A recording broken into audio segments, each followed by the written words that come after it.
Hi everyone, Liz coming at you here with another review. With another video. Now, this book here that we're talking about is called 4 Weddings and a Puppy by Lizzie Shane. And now this is actually new to me, author. I've never read anything of hers before. However, I do need to say that this is a super, super cute book. So now if we look at the synopsis here in the back, it says she's always been the girl with the plan until the plan crashed big time. Kendall Walsh has exactly 1 second to save a fancy 5-tiered wedding cake and any possibility of being a wedding planner, not to mention her family's struggling ski resort, all because of one very cute, very furry golden menace of a retriever who has a serious thing for butter chiffon icing, which is exactly when Olympic skier Brody James shows up and saves the day and the cake. Brody makes Kendall feel about 1 million indecipherable things.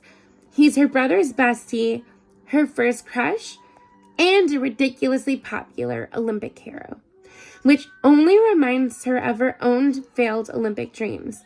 What Brody isn't telling her is that he's walked away from it all. The fame, the sponsorships, the celebrity girlfriend. Now he and Kendall are both lost somewhere between their past and a future they can't yet see.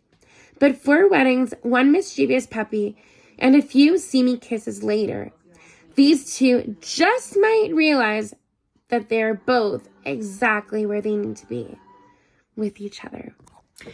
Now, if that is just not swoon-worthy right there, and I have to say that it's, it starts off, maybe you don't know what's going to happen and you don't know what to expect. And, of course, when she has that mishap, like when Kendall has that mishap with the cake, and of course she's being a wedding planner. And of course she claims to not like people, but she likes to organize things and she enjoys making sure things are put together, things go well. And she likes helping people.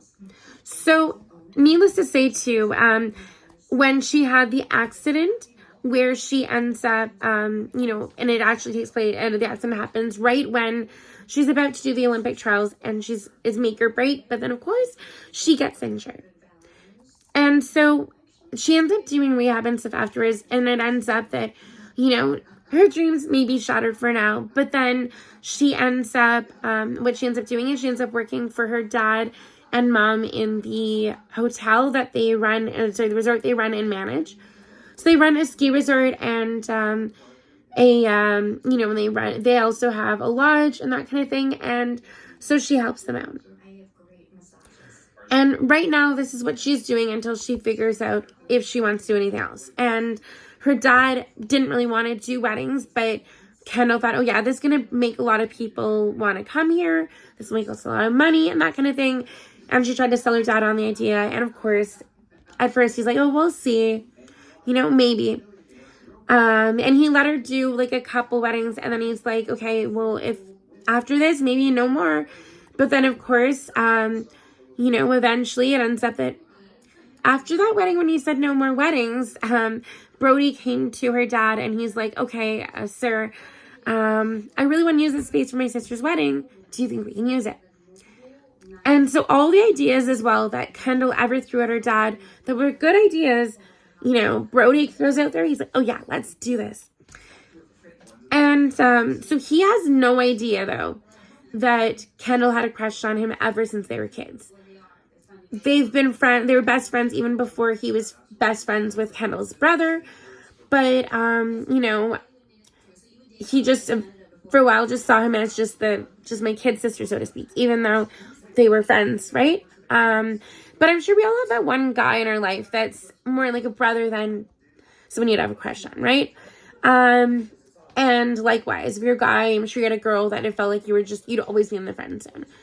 But needless to say, as time goes on and as they start working together, Brody and Kendall both realize, okay, maybe there's more there than just friends. Maybe we should try for more. But also, too, in the meantime, before Kendall gets up the guts to try to kiss him or anything, her best friends are like, okay, you have to kiss him. You have to tell him, like, and yeah. And now also too, while they're working together, Brody and Kendall have had this thing together for years where they do truth or dare. So at one point, you know, Brody dares her to kiss him or vice versa, and then they do, and then once that happens, it's gone. You know, from then on, they're like, it's a started relationship, even if they don't know it's a started relationship.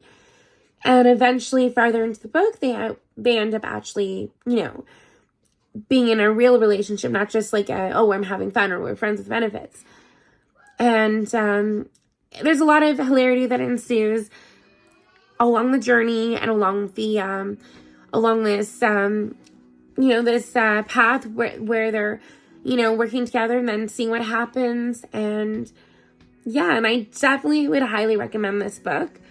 From what I also saw at the end of when I was reading, there's another book coming out soon by Lizzie Shane. It said late 2024, so it could be November or December. I don't quite know yet. But I am kind of wanting to check out some more books by her now that I've read this one. And yeah, I would probably say I'd give it a solid 8 out of 10 as well.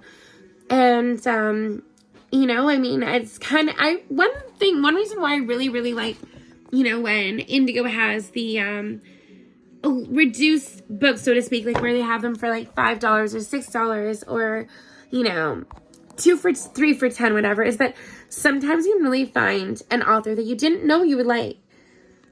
And I would definitely say that's happened with this one. So this book, 4 Weddings and a Puppy, I did pick it up when I bought Helena Hunting's If You Need Me and If You Want Me. And while I was getting those 2 books, because I knew I really wanted those, I also checked out the lower price books. And sure enough, I found a couple that I liked, or that I thought I might like. And this one was super cute. And yeah, if you want to check it out, and if you have read this book, please let me know in the comments what you thought. And if you read any other books by Lizzie Shane, make a note in the comment as well. And hope you're all doing well. And thank you so much for tuning in. Until next time, take care. Bye.